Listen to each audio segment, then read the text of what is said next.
Coucou, on se retrouve aujourd'hui pour mes produits terminés du mois de septembre et il y a eu pas mal d'avancées, notamment des produits make-up, donc je suis extrêmement contente de ça parce que c'est tellement long à terminer que quand il y en a beaucoup, là pour le coup j'en ai 6, donc j'ai trop hâte de vous montrer tout ça, mais on va quand même commencer par les produits soins. Dans la catégorie corps, j'ai terminé un gel douche, donc c'est dans la marque Carré Homme, c'était un shampoing et gel douche à l'extrait de gingembre. C'est censé être pour les hommes, même si bon, il n'y a pas vraiment de produits uniquement hommes ou uniquement femmes. Il y avait ça à la maison donc je m'en suis servie. Il fonctionnait bien, par contre j'ai trouvé l'odeur assez forte, ça prenait vraiment au nez, ça faisait très parfumé, il y avait vraiment l'odeur d'alcool de parfum je trouve, donc par contre pour les peaux sensibles peut-être que ce sera trop agressif, mais par contre pour moi en soi j'ai pas eu de soucis, c'était juste l'odeur du coup que je trouvais pas très agréable. Deuxième produit pour le corps que j'ai terminé, c'était donc mon déodorant de chez Tulipan, qui est donc un déo en stick à la noix de coco. Là donc en fait je me racle avec les bords, donc il n'y a vraiment plus rien du tout. À la fin, pour vous dire, comme il était plutôt efficace, en fait je le sortais parce qu'il y avait ça, mais du coup là pour le coup vraiment j'ai le plastique, donc il est terminé. C'était pas un mauvais déo, pour le coup je n'utilise pas de déo en spray, donc c'est principalement des déos à billes ou des déos en stick comme ça que j'utilise. Moi en gros l'inconvénient c'était l'odeur parce que j'aime pas l'odeur de noix de coco, donc ça n'a rien changé au fait que en soi le produit est efficace, je sentais pas la transpiration à la fin de la journée, donc c'était plutôt cool. Par contre du coup au moment de l'appliquer j'aimais pas l'odeur. J'ai également terminé de chez Yves Rocher une brume parfumée, donc pour le corps et les cheveux. Celle-ci c'était à la framboise et à la menthe poivrée. Ça sentait bon, mais je suis juste pas très fan des brumes parfumées de manière générale, tout simplement parce que je mets du parfum le matin, parfum ou aux toilettes, produits de ce genre, mais en fait si je mets une brume le matin, si ça se trouve je vais me dire oh l'odeur elle est sympa et tout avec le parfum, mais en fait la brume elle part avant. Donc au final je me retrouve à ce que l'odeur que j'avais mis au départ c'est plus la même à la fin de journée parce que ça il y en a plus. Et juste en fait je vois pas l'intérêt de mettre une brume alors que j'ai un parfum qui tient vraiment toute la journée. En tout cas quand il est bon, alors qu'une brume en soi normalement même quand elle est efficace ça tient rarement toute une journée, surtout quand on prend les transports et tout. Mais du coup en fait mes brumes je m'en sers pour parfumer ma chambre, donc ça s'est transformé en brume d'ambiance. C'était plutôt cool comme ça, en soi ça sentait bon la framboise dans ma chambre, donc c'était plutôt cool. La menthe poivrée on sent pas vraiment, c'est vraiment plus sucré avec la framboise, mais je l'ai utilisé comme ça. J'ai d'autres brumes mais que j'utilise du coup de la même manière. Comme tous les mois j'utilise deux échantillons, on va déjà commencer par l'échantillon de parfum qui vient donc de la marque Shogun, dans leur gamme du coup Olfa Zeta, en tout cas c'est la marque qu'ils utilisent pour leur parfum. J'avais le numéro 145, c'est dans les gammes de dupes, du coup c'est censé être un dupe du Dévotion de chez Dolce & Gabbana.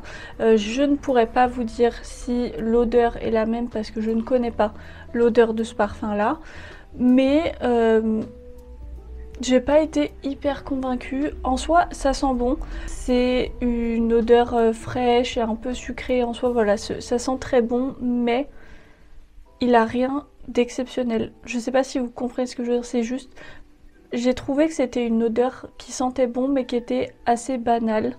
Je pourrais l'avoir sur, sur moi du coup qui est 24 ans, sur une jeune fille de 15 ans, pas forcément sur une adulte de 30 ans et plus, en tout cas d'après ce que moi j'ai ressenti. Mais en fait c'est juste voilà, c'est un parfum qui sent bon, c'est sympa, mais c'est pas une odeur incroyable, elle est pas assez marquante je trouve pour me donner envie de le racheter en grand format. L'autre échantillon que j'ai terminé c'est de chez 111 Skin, donc marque qui coûte un rein. Et j'avais donc le sérum réparateur Repair Serum NAC Y2, Dr Yanis Alexandrides. Je pense pas le prononcer correctement, mais en soi, alors il était bien au niveau de la texture, de la sensorialité. Après, au niveau des effets, je peux pas vous dire parce que de toute façon, c'était juste un échantillon, donc je peux pas l'avoir vu. Il y a en soi d'autres sérums où même avec un simple échantillon, j'ai déjà un petit peu plus pu voir et apprécier le produit, la sensorialité, la texture. Là, c'était pas le cas. Je l'ai trouvé assez classique, donc clairement, et encore plus au vu du prix des produits de chez 111 Skin, je l'achèterai pas. Comme quasiment tous les mois, j'ai aussi terminé donc mon dentifrice blanchissant AP24 de chez Nu Skin que j'achète et que je rachète tous les mois. J'ai une commande automatique avec ces petits bébés aussi dont je vais vous parler juste après. Il a un effet blanchissant, enfin c'est son principe. Il est blanchissant, cependant comparé à d'autres dentifrices de grande surface que j'ai déjà pu tester comme Signal par exemple, qui eux en fait vont avoir un effet blanchissant mais sur le coup parce qu'ils sont souvent bleus ou violets, donc en tout cas des teintes froides qui vont faire que ça va venir neutraliser le jaune de vos dents, donc ça donne un aspect plus blanc, mais c'est sur le moment.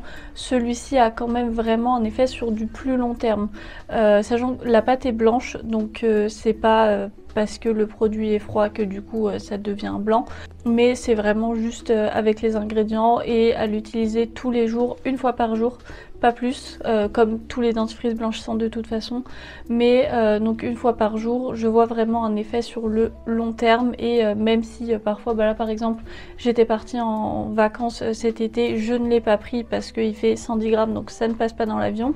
Je l'ai pas pris pendant 2 semaines, je m'en suis pas servi, et ben je suis revenue, mes dents n'avaient pas perdu toute leur blancheur, elles n'étaient pas devenues beaucoup plus jaunes parce que tout d'un coup je n'utilisais pas. Donc les deux autres produits de chez Nu Skin que je termine aussi tous les mois dans la gamme des Nutricentials, c'est les Pump, donc le céramide et Postbiotics pour le vert et le Bakuchiol pour le violet, matin, soir.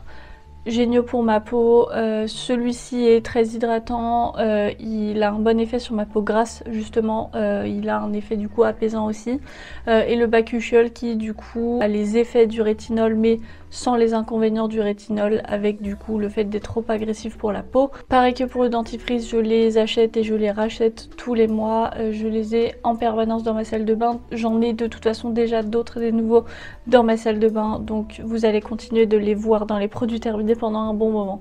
J'ai terminé ma deuxième et dernière bouteille de la gelée micellaire de chez Garnier. C'était une au charbon qui est normalement faite pour nettoyer et démaquiller, qui a visiblement aussi un effet anti-point noir. J'en avais deux, en fait ma mamie s'est trompée, pensait que c'était de l'eau micellaire donc elle les a achetées.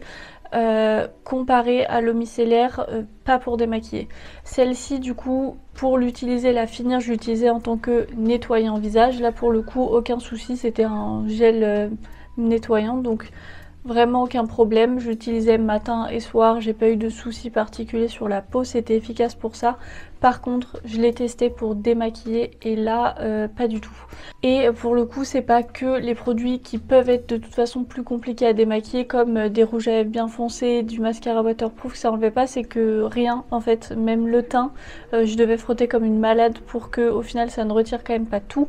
En fait, tout ce qui était dans les pores ne partait pas, donc j'ai été déçue donc par rapport à ça, mais à partir du moment où je le savais, j'ai arrêté, j'ai utilisé d'autres choses. Je suis avec une huile démaquillante actuellement qui marche du coup bien mieux. Donc pour nettoyer le visage, très bien. Par contre, si vous cherchez un démaquillant, non. J'ai aussi terminé les deux crèmes pour le visage que j'utilisais actuellement. Alors le matin, j'étais avec la Nivea, la Naturally Good. Qui était à l'extrait d'aloe vera bio, si je me souviens bien. Oui, c'est ça. Et je l'ai bien aimé. J'avais plusieurs de ces pots dans ma collection. Normalement, si j'ai bien regardé, là c'est le dernier donc vous en verrez plus, mais elle est quand même plutôt bien adaptée à peu près tous les types de peaux.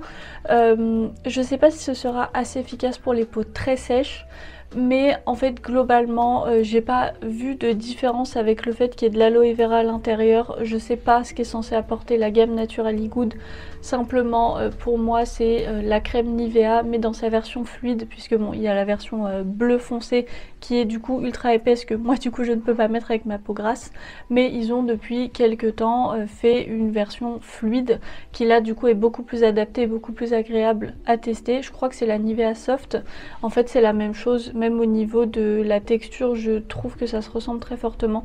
Donc je pense que c'est à peu près pareil, mais qu'ils ont juste changé le nom. Du coup, l'autre crème que j'utilisais, mais cette fois-ci le soir, donc de chez Lacura, c'était la crème visage à la rose, qui est aussi complètement terminée et que là, j'ai beaucoup aimé, surtout pour ma peau grasse. En fait, ça avait vraiment une texture baume, un baume pas gras. J'avais pas la peau luisante comme des fois je peux avoir avec certains produits quand je vais me coucher. Là pour le coup c'était un baume qui s'étirait bien sur le visage, c'était ultra agréable. En fait j'avais l'impression de gommer un petit peu mes pores, comme si c'était un peu la texture de quand on a une base siliconée. Vous voyez cette texture un peu soyeuse, gommante. Je sais pas trop comment le décrire, c'est juste doux sous la peau. Ceux qui ont des bases avec du silicone, vous voyez de quoi je parle. Mais en fait, j'avais un peu cet effet-là avec cette crème-ci. Et surtout, en fait, une fois que je l'avais appliquée sur mon visage et que je l'avais fait pénétrer, j'avais plus de résidus sur le visage, sur la peau, mais j'avais vraiment une sensation de confort. En fait j'avais vraiment l'impression que ça avait pénétré, en fait que ça avait hydraté en profondeur ma peau.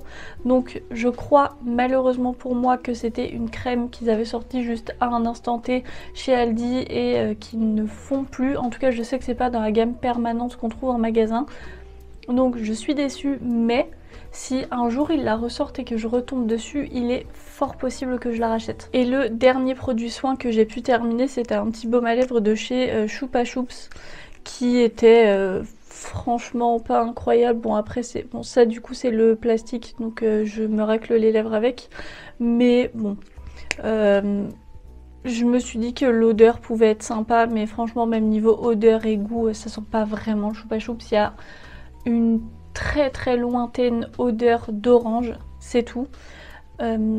Mais en soi, même au niveau des baumes à lèvres, ok, ça c'est sympa pour les enfants, mais c'est pas vraiment ultra nourrissant. Il fallait que je revienne beaucoup sur les lèvres pour avoir quelque chose que je voulais et qui me plaisait. Mais sinon, en fait, mis à part ça, c'était juste pas assez. Donc j'en ai d'autres. Dans le pas... si le Chupa Chups, je crois que j'en ai un deuxième d'ailleurs, mais j'en ai d'autres genre Coca, Pepsi, tous ces trucs là. Je vais les utiliser, mais je sais de toute façon que c'est pas les meilleurs, clairement pas sur le marché. On en a enfin terminé avec les produits soins, du coup on va pouvoir passer aux produits de make-up. On va déjà commencer avec un mascara qui est donc celui de chez Laetitia Well, donc le mascara Curvy avec cette brosse-ci. Donc en soi la brosse... ouais, la brosse ressemble pas mal je trouve au Better Than Sex. Par contre c'est pas du tout le même rendu. Je sais pas si je suis tombée sur un défectueux, parce que en soi quand je l'ai ouvert il était scellé, donc il avait pas été ouvert avant. Mais en fait c'est même pas qu'il était sec, c'est que j'avais pas de matière. Au début, les quelques fois où je m'en suis servi au départ, c'était très sec, mais ça venait juste au moins me noircir un petit peu les cils, mais c'est tout. Pas de longueur, pas de volume, pas de courbure, franchement rien du tout, juste ça me les noircissait. Donc je le mettais en première couche et puis après je mettais un mascara waterproof, mais peut-être au bout de une semaine et demie, 2 semaines au grand maximum, en fait j'avais plus rien. J'avais l'impression de juste me brosser les cils, que je le mette ou pas, mes cils n'étaient même pas plus noirs. Donc franchement très déçue. Et pourtant j'ai testé d'autres mascaras de chez Laetitia Well qui allaient très bien. Donc je me demande si je suis pas tombée sur un défectueux, parce que en fait j'avais beau même tourner la brosse, en fait il y avait juste pas de matière à l'intérieur, donc j'ai pas trop compris. Du coup bah celui-là je vais quand même rester sur mon impression, je vous le recommande pas. J'ai aussi terminé de chez Anastasia Beverly Hills, du coup le Brow Freeze que j'avais pris en version mini, parce que c'était la première fois que je me servais de ce genre de produit et je savais pas si j'allais trop aimer, donc je me suis dit prends le petit format au cas où, ce sera plus facile à utiliser et à finir, et j'ai bien fait. Pas que ce soit un mauvais produit, vraiment pas du tout. Alors pour le coup au contraire il me plaquait les sourcils sur la peau, ça ne bougeait plus de la journée. Mais en fait c'est juste pas la manière dont je fais mes sourcils et dont j'aime faire mes sourcils. Je trouvais ça justement trop plaqué, en fait, où je fais pas de brow lift, où je cherche pas à mettre mes sourcils en l'air. De toute façon, j'ai pas assez de poils pour le faire. Quand je le faisais du coup avec ce produit là, je galérais après pour revenir pour essayer de me créer des faux poils parce que ça faisait pas joli en fait. Je pouvais pas juste laisser comme ça.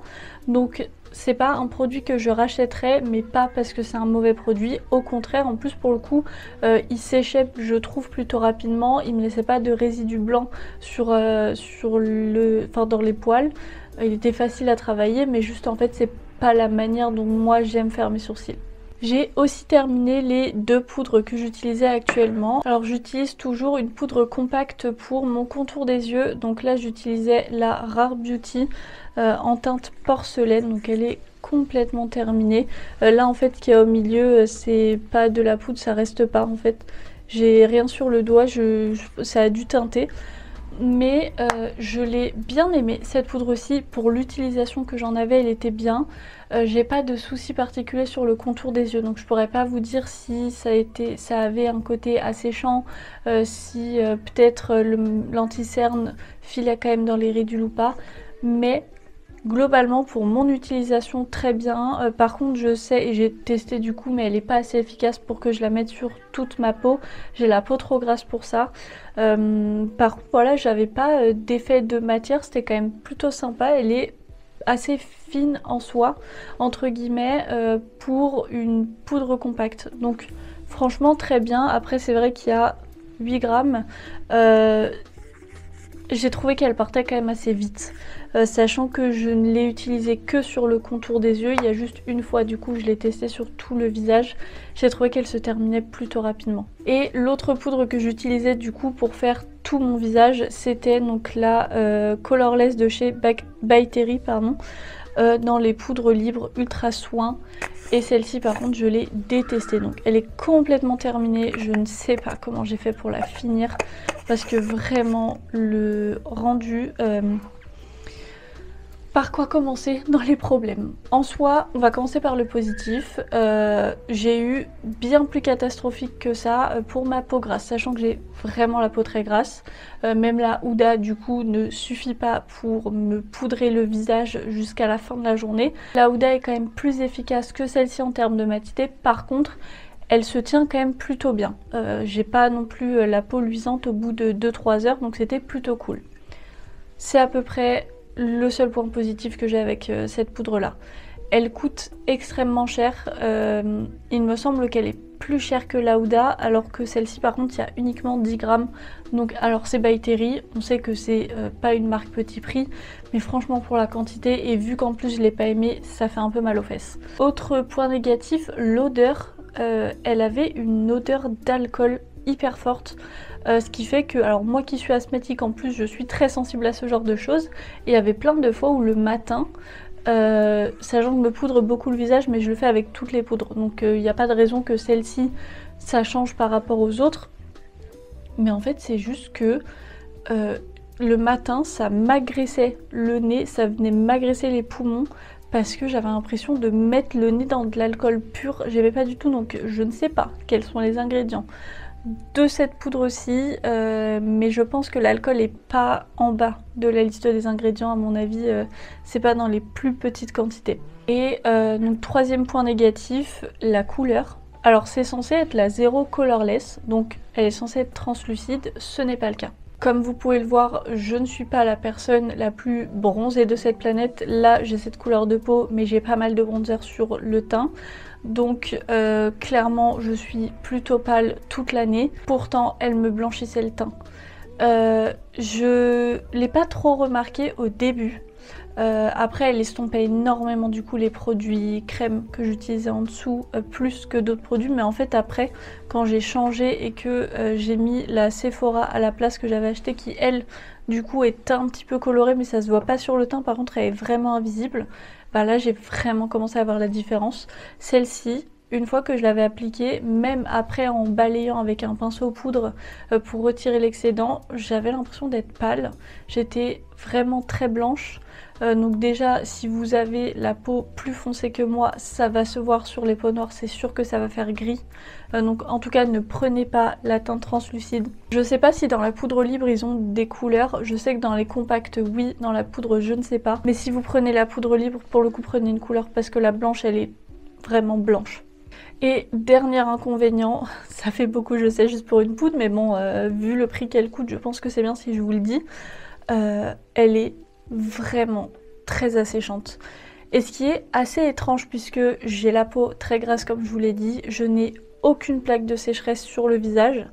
J'ai réussi à en avoir avec celle-ci. Il y a notamment un jour où j'ai voulu faire une retouche parce que j'avais passé ma journée au travail et le soir je sortais et je brillais pas mal, donc j'avais prévu, j'avais emporté ma houppette, de quoi absorber mon excès de sébum et ma poudre, et je me suis dit bah je vais faire ma retouche à la fin de ma journée, comme ça j'enchaîne avec la soirée et tout va bien, au moins je suis pas luisante quand je rentre chez moi. Plus jamais. Je l'ai fait une fois, ça m'a... Alors déjà la poudre se voyait.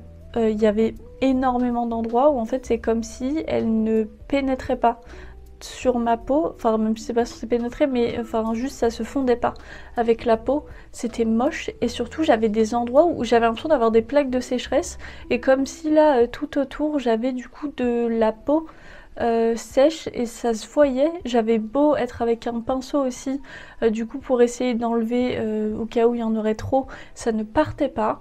J'ai été, je vous avoue, courir en vitesse chez Sephora pour aller prendre un testeur d'une brume hydratante pour me la vaporiser sur tout le visage parce que je trouvais ça vraiment pas beau et je ne voulais pas sortir comme ça. Ça a un peu arrêté la catastrophe, mais c'était clairement pas incroyable. J'ai eu des teints bien mieux que ça. Donc ça, je l'ai fait une fois et plus jamais. Donc là, si ça a fait ça sur ma peau, sachant que j'ai la peau grasse, je ne veux pas savoir ce que ça fait sur les peaux sèches. Pour le coup, je pense qu'elle va être hyper agressive pour les peaux sèches et pour les peaux sensibles aussi, même avec l'alcool, mais je suis pas sûre de savoir exactement à qui elle correspond du coup cette poudre. Et les deux derniers produits que j'ai pu terminer, c'est deux produits lèvres que vous avez normalement vu dans le Project Pan si vous le suivez. On a déjà mon mini lipstick de chez NYX en teinte Sugar Mama que j'utilisais depuis des mois et des mois, qui était dans mon combo lèvres quotidien. Donc voilà, il reste que avec le plastique. Je l'ai beaucoup aimé, ce rouge à lèvres-ci, c'est une couleur qui je trouve m'allait bien. Je l'avais intégré du coup dans mon combo quotidien pour les lèvres, sauf quand je faisais un truc particulier, mais si je voulais du nude, je mettais celui-ci. Donc franchement très cool. Pour un mat, c'est pas le plus asséchant, même si j'ai toujours tendance à mettre du gloss.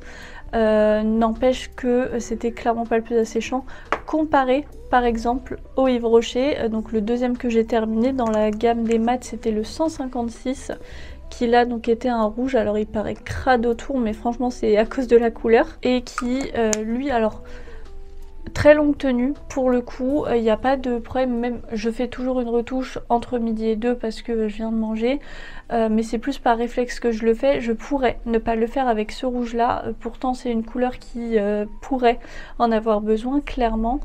Par contre, à la fin de la journée, vous avez les lèvres sèches. Et sachant que en général, j'ai pas trop de soucis à avoir les lèvres ultra sèches, je démarre pas la journée en ayant des lèvres desséchées. Et pourtant, à la fin de la journée, ça se voit. Déjà, c'est pas hyper confortable, mais en plus de ça, du coup, vous avez quand même des petits stries au niveau des lèvres, donc pas super. Quand j'avais un gloss par-dessus, du coup, ça allait mieux, mais c'est à prendre en compte. Si vous avez justement assez régulièrement les lèvres gercées, je pense que ça risque d'être un petit peu trop asséchant pour vous. Tournez-vous peut-être plutôt vers NYX que vers Yves Rocher, en tout cas dans la gamme des mats. Et voilà, j'en ai maintenant terminé avec cette vidéo-ci. Comme vous pouvez le voir, j'ai terminé énormément de choses, je suis trop contente. Je vous laisse me dire en commentaire si vous avez terminé autant. Qu'est-ce que vous avez terminé le plus? Est-ce que c'est des soins ou du make-up ou autre chose? N'hésitez pas à vous abonner aussi et à activer la petite cloche de notification pour ne rien louper des nouvelles vidéos. Et je vous laisserai aussi mes réseaux sociaux en barre d'infos, donc Instagram et TikTok si vous voulez aller me suivre un petit peu plus quotidiennement. Moi en attendant, je vous fais plein d'énormes bisous et je vous souhaite une bonne journée.